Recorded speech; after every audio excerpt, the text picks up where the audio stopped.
मनुष्य की बनने और बिगड़ने की जो कहानी है उसमें कहते हैं कि कुछ चीज़ें बहुत महत्वपूर्ण होती है। उसमें सबसे पहली बात होती है संग, दूसरा साहित्य और तीसरा वातावरण। मनुष्य की जो भी बनने और बिगड़ने के पीछे सबसे बड़ी जो बात होती है उसका संग होता है। संग जो है, अगर आपका अच्छा संग है, देखिए क्या होता है कि जब आप किसी बड़े बिजनेसमैन के साथ बैठो, किसी अच्छे पढ़े लिखे व्यक्ति के साथ आप बैठिए, किसी महान संत के साथ आप जाइए, आप उनके साथ थोड़ा दिन बिताइए, 6 महीना बिताइए, 1 महीना बिताइए, साल भर बिताएंगे। जितने महान लोगों के साथ और जितने जैसे आप अच्छे व्यक्तित्व के विचारों के साथ आप जब समय बिताते हैं, या उस तरीके के उस प्रवृत्ति के लोगों के साथ आपका जब उठना और बैठना होता है, तब आप समझ लीजिएगा कि आपका बनना और बिगड़ना वहीं पे तय होता है। अगर आप यकीन मानिए, जिस दिन आप दारू पीने वाले जो लोग हैं ना, उनका जब आप संग करने लगते हो, जो दारू पीने वाले उनके साथ रोज बैठोगे आप, वो दारू पीता है, एक दिन ऐसा आएगा, चलना है यार पी लो ना, दोस्ती के नाम पे एग्जाम हो जाए, बोलेंगे यार टेंशन बहुत है इसलिए हो जाए, आज जो है बहुत खुशियां हैं इसलिए हो जाए, आज जो है ये सक्सेस मिल गई है उसके लिए हो जाए, एक जाम हो जाए। ऐसा जब आप शराब पीने वाले आपके दोस्त यार हैं, सिगरेट पीने वाले या चरस, भांग, तंबाकू, अफीम, कुछ भी ड्रग्स इन सेवन करने वाले अगर आपका दोस्त है, या कि फिर बहुत चंचल प्रवृत्ति का दोस्त है, दिन भर लड़की बाजी सीटियाबाजी में अगर लगा हुआ है, उसके साथ आप अगर रहते हो, तो लोग भी आपको कहेंगे कि अगर आप उनके साथ में घूमते रहते हो, आपको अगर देखेंगे तो आपको भी यही कहेंगे कि अरे ये भी वैसे ही है, उन्हीं लोगों के साथ घूमता फिरता है। मतलब आपका जो संग है वो आपको पहचान कराता है कि ये अच्छा है या बुरा है। अगर अच्छे लोगों के संग करोगे तो आपके बारे में समाज में यही चर्चा होगी कि यार वो तो बहुत अच्छा व्यक्ति था, अच्छे लोगों के साथ उठना बैठना था, या इस तरीके से आपके बारे में लोग बातचीत करेंगे। वैसे कबीर साहब को अगर जब आप पढ़ेंगे तो आपकी जो पूरी संगत का जो समझने का भाव है वो आपको समझ में आएगा। कबीर साहब कहते हैं कि संगत कीजे साधु की, हरे और के व्याध, और ओछी संगत क्रूर की, आठों पहर उपाद। कबीर साहब कहते हैं कि अगर जो संगत करना है तो जो साधु जन है, साधु जन का मतलब बहुत बड़ा भाव है, साधु जन का मतलब जिनका विचारों से जो है बहुत ही उदार है, जो करुणा से भरा हुआ है, जिनका दिल में हमेशा नेक, हमेशा परोपकार, हमेशा शांति की जो अखंड प्रेम है, उन सब से जो भरा हुआ है व्यक्ति, वो साधु जन है। और जो कहते हैं कि संगत कीजिए साधु की, अगर संग करना है अच्छे लोगों का तो उनका ही संग कीजिएगा, खराब लोगों का संग मत करोगे। खराब लोगों का जो संग है ना, उसको कबीर साहब कहते हैं कि जो संगत कीजिए साधु की, हरे और के व्याध, और ओछी संगत क्रूर की। ओछी मतलब जो गंदी संगत है, क्रूर व्यक्ति का जो संग है वो आठों पहर। आठों पहर का मतलब आप समझ रहे हैं कि पूरी 24 घंटा, 24 घंटे का मतलब आप ये समझ लीजिए कि रात में सोओगे तब भी डर, दिन में रहोगे तब भी डर, और मतलब जो है हर वक्त आपके लिए वो कठिनाई का समय हो सकता है। आप अगर गलत व्यक्ति का साथ दे रहे हो, गलत व्यक्ति के संग खड़े हो, गलत व्यक्ति के साथ जुड़े हो, मतलब बहुत अधर्मी व्यक्ति का संग अगर आपने कर लिया है, तो आप ये समझ लीजिए कि आपके जीवन में बहुत कष्ट हो। और आप अगर वहीं पे किसी सफल व्यक्ति का, किसी महान व्यक्ति का, अच्छे व्यक्तित्व का उनके साथ रहते हैं, उनके वातावरण में रहते हैं, उनके आसपास रहते हैं, तो आप समझिए कि आपके जीवन में जो पॉजिटिव एनर्जी है, देखिए क्या होता है कि आप जैसे जैसे माहौल में रहते हैं, देखिए एकदम जब साफ सुथरा घर हो, एकदम क्लीन, नेट एंड क्लीन हो, आप वहाँ पे रहेंगे, आपकी मन बहुत शांत, बहुत सुकून। जैसे आप किसी मंदिर में जाते हैं, आपके दिल में, दिमाग में ऑटोमेटिक अध्यात्म आता है, ऑटोमेटिक आप अच्छाइयों की तरफ प्रवृत्ति होते हैं। आप जब वहीं कहीं पे दारू खाना को देखेंगे, मधुशाला को आप देखेंगे, वहाँ की गंदगी, बदबू, मांस खा रहे हैं, ऐसा पड़ा है वैसा पड़ा है, आप देखेंगे आपका मन अशांत होने लगेगा। तो संग और साहित्य, हमारे जीवन में साहित्य अगर आप अच्छा पढ़ रहे हो, जितने महान लोग हुए हैं, जितने बड़े लोग हुए हैं, जितने सफल लोग हुए हैं, चाहे आप जिसकी भी कहानी को याद कर लें, जिसके बारे में भी पढ़ें, भगत सिंह के बारे में आपने कमाल का सुना होगा।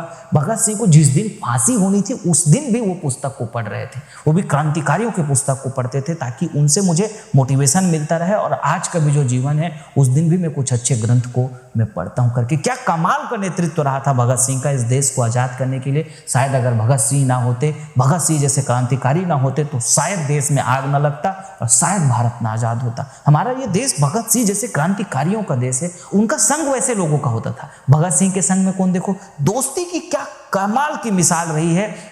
राजगुरु, सुखदेव, साथ में फांसी लगी, क्या कमाल की रही होगी। अशफाक उल्ला खां, राम प्रसाद बिस्मिल, ये बहुत अच्छे दोस्त हुआ करते थे। साथ में चंद्रशेखर आज़ाद, क्या इनकी दोस्तियां हो करती थी और इनकी दोस्ती ने भारत देश में कमाल की रंग लाई। ये सारे दोस्त मिलकर के पूरे भारत देश को आज़ादी के सबसे बड़े जो रूप था उसको दिखाया और आज़ाद भारत बनाने में सबसे बड़ा इनका हाथ था। क्या कमाल के संग थे। आप अपने जीवन में देखिए, क्या आपके जीवन में कुछ ऐसे लोग हैं क्या जो आपको, भला उनके साथ में आपको आर्थिक लाभ कम मिले, लेकिन आप ये समझ लीजिएगा अगर उनका संग मात्र से, उनके साथ मात्र से आपके जीवन की दशा और दिशा बदल जाएगी।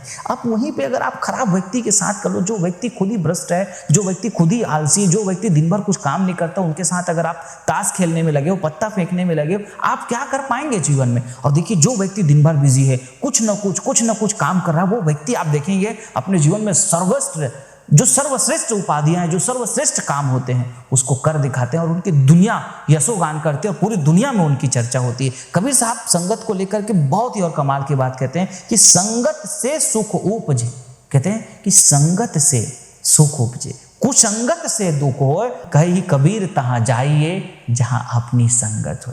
कबीर साहब कहते हैं कि अगर आपके मित्र, उन्हीं के पास में जाइए जहां आपके टाइप के हैं, जहाँ पे देखिए दरवा लोग दरवा को ढूंढ लेते हैं, अच्छे व्यक्ति को हमेशा अच्छा व्यक्ति मिल ही जाते हैं और ढूंढना थोड़ा सा आपको पड़ेगा। आपको अगर अच्छा बनना है तो आप अच्छे के साथ चले जाइए। आप देख लीजिएगा आप में अगर बहुत बुराई है ना, आप धीरे धीरे दूर हो जाएगा। कबीर साहब वो कहते हैं धीरे धीरे रे मना धीरे सब कुछ हो, धीरे धीरे करते रहो। आप कितना ही नशेड़ी क्यों ना हो गए हो, कितने ही खराब संगत में क्यों ना फंसे हो, आप धीरे धीरे अपना संग को बदलने की कोशिश करिए और प्रयास करते रहने से क्या नहीं हो सकता है। व्यक्ति जब प्रयास करने लगे तो सब कुछ हो जाता है। प्रयास बहुत बड़ी चीज है। सफलता का असली जो रूप है वो है प्रयास। आप किसी भी चीज को, आपको अगर अपनी संग बदलने के लिए भी आप अगर प्रयास करने लग जाएंगे तो आपका संग बदल जाएगा और आपके संग बदलते ही आपका रंग बदल जाएगा और आपकी जिंदगी बदल जाएगी। इसीलिए इतने बड़े जो संत हुए हैं, जितने बड़े महान संत आप देखेंगे,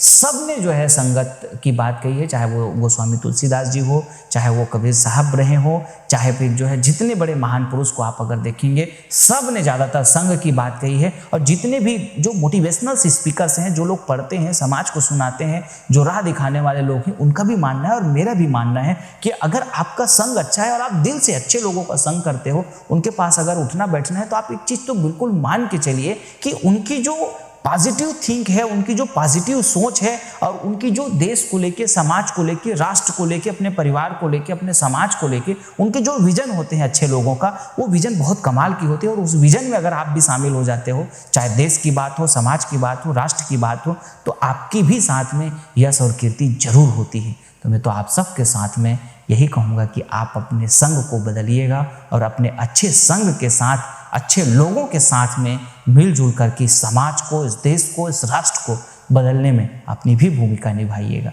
भारत भूमि धन्य भूमि है जहाँ पे आप जन्म लिए हैं। इस भारत भूमि को धन्य बनाए रखने में, इस भारत भूमि को स्वर्ग बनाए रखने में, इस भारत भूमि को सोने की चिड़िया बनाए रखने में, भारत की गरीबी और बेरोजगारी को दूर करने में आप भी अपना योगदान दीजिए। और आइए मिल करके एक अपने जीवन की नई शुरुआत करते हैं। इन्हीं शुभकामनाओं के साथ आप सबकी प्रसन्नता और खुशियों के लिए आप सबके मंगल कामना करते हुए बहुत बहुत दिल से आप सबको हमारे विचारों को सुनते रहने के लिए, कुछ लोगों को शेयर करने के लिए, कमेंट करने के लिए, लाइक करने के लिए, सब्सक्राइब करते रहने के लिए, लोगों को प्रेरणा देते रहने के लिए और हमारे विचारों से जुड़ते रहने के लिए, हमारे भारत को नया बदलने की जो हमारी समृद्ध भारत अभियान है उस संग में मिलने के लिए और हमारे साथ श्री चवन स्वदेशी केंद्र प्रारंभ करके भारत की बेरोजगारी और गरीबी को दूर करने के हमारे साथ में लगने के लिए जो लोग हमारे साथ लगे हैं, उन सबको दिल से बहुत धन्यवाद। यदि आप कुछ बड़ा काम करने का सोच रहे हैं तो करिए बड़ी शुरुआत श्री चवन स्वदेशी केंद्र के साथ। अपने ग्राम, तहसील या जिला की FMCG product, Ayurvedic product, daily need product की फ्रेंचाइजी लेने के लिए आज ही संपर्क करें 9516263333, 9516264444। करिए अपने सपनों को पूरा श्री चवन स्वदेशी केंद्र के साथ।